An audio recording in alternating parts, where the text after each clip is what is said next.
des retraités éducateurs sans frontières. Et c'est dans ce cadre-là que nous sommes partis au Liban, une demande, disons, de l'ambassade de France, de l'UNRWA, qui voulait justement essayer de réactiver l'enseignement du français dans les écoles palestiniennes. On a eu, disons, la chance de vivre 2 mois. Alors, Brigitte a vécu 2 mois à l'automne 2010, et moi j'ai vécu 2 mois là, au printemps 2011, et nous avons vécu auprès des collègues comme nous, des enseignants qui travaillent, ils ne sont pas à la retraite. Pour un peu parler de l'UNRWA. L'UNRWA a été une agence, un office de secours et de travaux des Nations Unies pour les réfugiés de Palestine dans le Proche-Orient. Donc c'est vraiment une grosse structure qui intervient au Liban, en Syrie et qui est aussi en Palestine. Et la mission première de l'UNRWA est de vraiment, c'est un organe subsidiaire des Nations Unies qui a pour mission de mettre en œuvre des programmations de secours d'aide aux réfugiés, en particulier dans le domaine de la santé, dans le domaine du logement et dans le domaine de la scolarisation. Sur le Liban sont arrivés plus de 300 000 Palestiniens recensés. Il y en a un bon nombre sans papier, là aussi d'identité, qui vivent dans des conditions encore plus précaires. Ces réfugiés au Liban vivent majoritairement dans des camps. Il y en a 12 recensés. Il y a aussi une communauté palestinienne qui vit en ville, dans les villes, principalement à Saïda ou dans le sud Liban. Pourquoi cette marginalisation au Liban est plus importante qu'ailleurs, qu'en Syrie par exemple, parce que les gouvernements successifs libanais ont vraiment pratiqué une politique discriminatoire, un réel apartheid, en les privant de leurs droits essentiels en matière de logement, en matière de libre circulation, en matière d'accession à la propriété, héritage, liberté d'association, et dans le domaine de la scolarisation, les enfants palestiniens ne peuvent pas fréquenter le système officiel libanais. Donc on assiste à un véritable apartheid. D'où la mission de l'UNRWA qui prend encore plus d'importance, puisque c'est l'UNRWA qui assure la scolarisation. Au niveau de la santé, c'est pareil. La communauté palestinienne ne peut pas aller se faire soigner, d'une façon libre, sauf si l'argent, là, peut intervenir. Et au niveau ensuite des naturalisations, pas de naturalisation possible au Liban, sauf une partie des réfugiés, en fait des Palestiniens, ont pu être naturalisés un petit peu au coup par coup. La communauté chrétienne a bénéficié d'une petite ouverture quand ils sont arrivés il y a quelques années. Certains Palestiniens s'aisaient aussi, puis ça s'est refermé. Mariage mixte, si une Palestinienne se marie avec un Libanais, là, elle pourra bénéficier de la nationalité libanaise, mais l'inverse, ce n'est pas possible.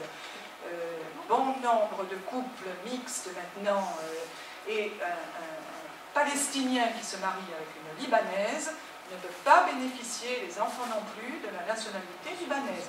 Ni quand ils achèteront une maison, le Palestinien ne pourra pas être propriétaire. Ce sera la femme libanaise qui sera dans le couple propriétaire. En fait. Et à l'intérieur de l'UNRWA, il y a ce qui s'appelle le bureau de français, qui, à la tête duquel il y a une attachée d'ambassade de France et un conseiller pédagogique, etc., tout un personnel, pour justement faire la liaison et gérer les écoles francophones.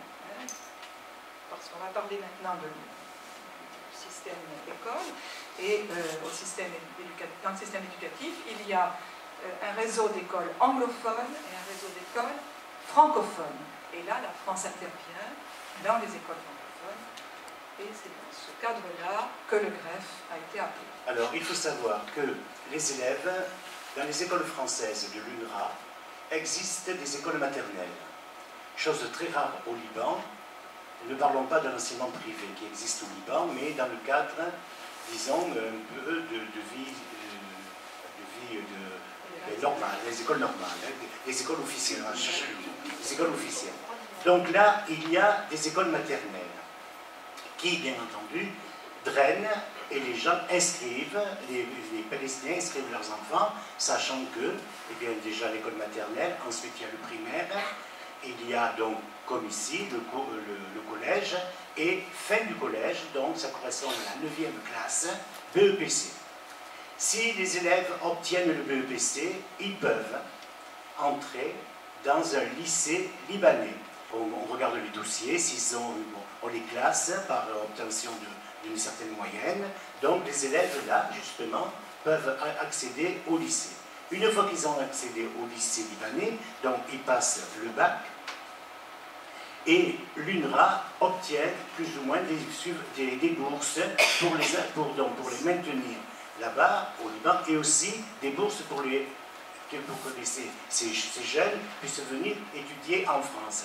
Il y a énormément de jeunes qu'on a vus à Montpellier qui sont dans ce cadre-là. Et nous, donc, notre travail, notre action se portait sur essayer qu'il y ait le maximum de jeunes qui puissent obtenir ce fameux BEPC, cette clé qui va leur encore une clé, parce qu'en Palestine, on parle beaucoup de clés. Hein, et donc là, encore une autre clé qui va leur permettre d'accéder à l'enseignement secondaire. Il y a des écoles qui vont être dans les camps et des écoles qui vont être hors camp. Première mission greffe, nous sommes intervenus dans le sud Liban, dans une ville qui s'appelle Saïda, où il y a une énorme communauté palestinienne hors camp, principalement commerçants, et il y a aussi 2 camps, mais là, nous n'intervenions pas. Un camp qui s'appelle Ain Eloué et Miamia, dans lesquels nous n'intervenions pas. Mais dans ces camps-là, il y a aussi, dans les écoles, des cours de français langue étrangère. Donc les élèves sont trilingues. Le français est la langue officielle du Liban, l'anglais gagne beaucoup de terrain, et l'arabe est évidemment parlé. Donc Gérard a dit, les écoles francophones ont un plus, c'est le réseau école maternelle.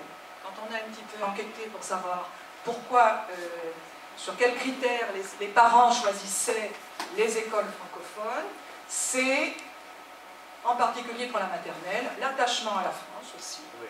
Le fait, bon, c'est très politique, hein, le fait aussi que la France, par son système de bourse, par son système aussi de centres culturels, de prise en charge, assure quand même une grosse aide, et ça c'est quand même motivant pour une scolarisation en français.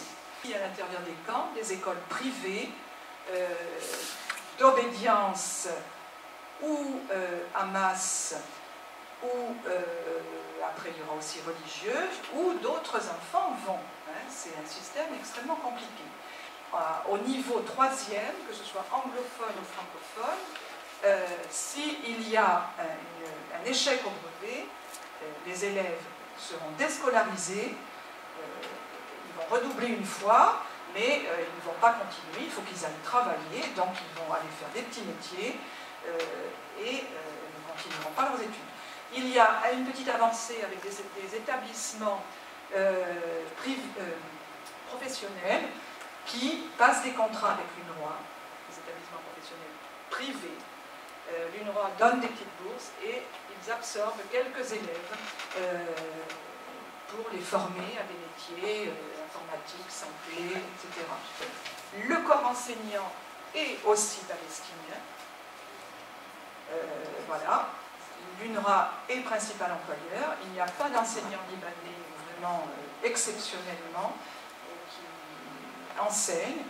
Donc ce sont des enseignants, on va dire, un petit peu, ils sont enseignants par défaut, parce qu'ils ne se destinaient pas du tout à être enseignants, ce sont des gens qui ont fait des études assez poussées, qui sont diplômés, hein, mais avec le problème d'emploi et de chômage et de restrictions sur les professions, hein, puisqu'il y a X professions auxquelles ils ne peuvent pas prétendre, ils ne peuvent pas être fonctionnaires, ils ne peuvent pas être médecins, ils ne peuvent pas être avocats. Pour être enseignant de français, il faut quand même avoir un niveau, ils ont tous un master en français, en littérature française, donc ce sont des gens parfaitement francophones, qui vont être formés dans des centres de formation pour enseignants par l'UNRWA. Et voilà, hein, c'est bon. Et le personnel de l'école maternelle est vacataire.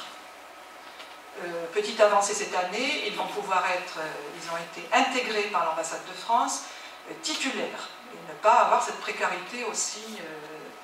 Les enseignants s'investissent beaucoup, c'est vrai, parce que bon, c'est un cadre de militants, mais ils se heurtent, et tout le monde se heurte aussi, à cette fragilité, à cette violence que reçoit la communauté palestinienne.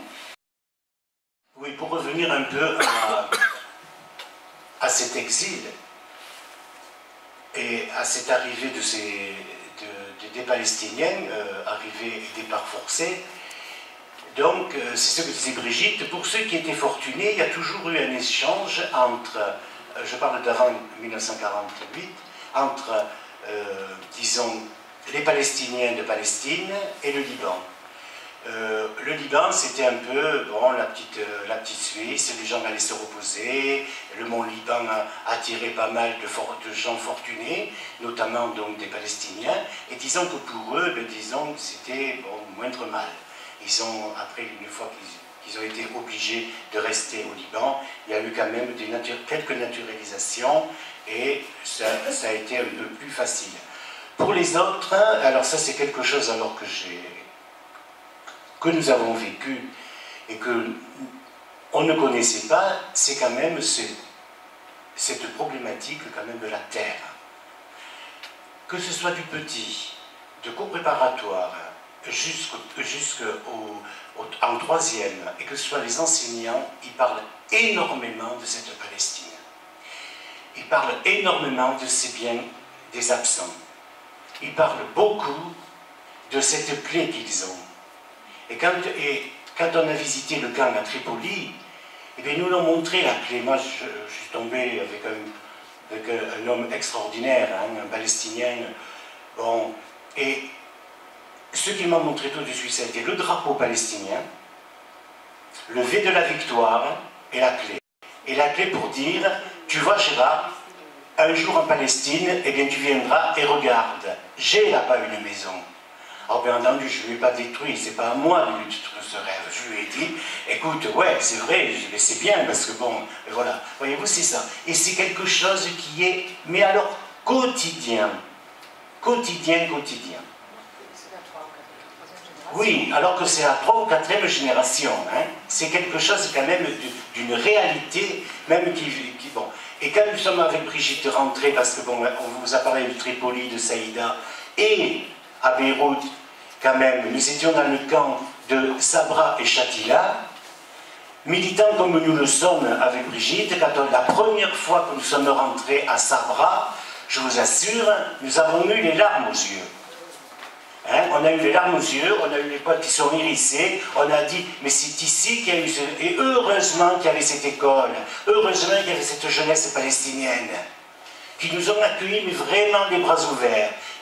Ils disaient, mais vous êtes vieux, reposez-vous, mais pourquoi venez-vous? Reposez-vous. On n'a pas à se reposer alors, ici, on a vraiment à travailler, on se reposera une fois qu'on sera en France. Et ça, alors, il y a eu tout ça, voyez-vous, tous ces échanges. Et c'est vrai que c'est quand même quelque chose de très important. Et c'est un code, c'est quelque chose qui suit. Et c'est ça aussi les gens, les exilés. Écoutez, on a nos exilés aussi ici, on a nos immigrés, et c'est vrai que lorsqu'ils parlent du pays, surtout les personnes âgées, les Chibani, c'est quand même autre, hein, ils sont porteurs de quelque chose. Et bien là-bas, c'est la même chose.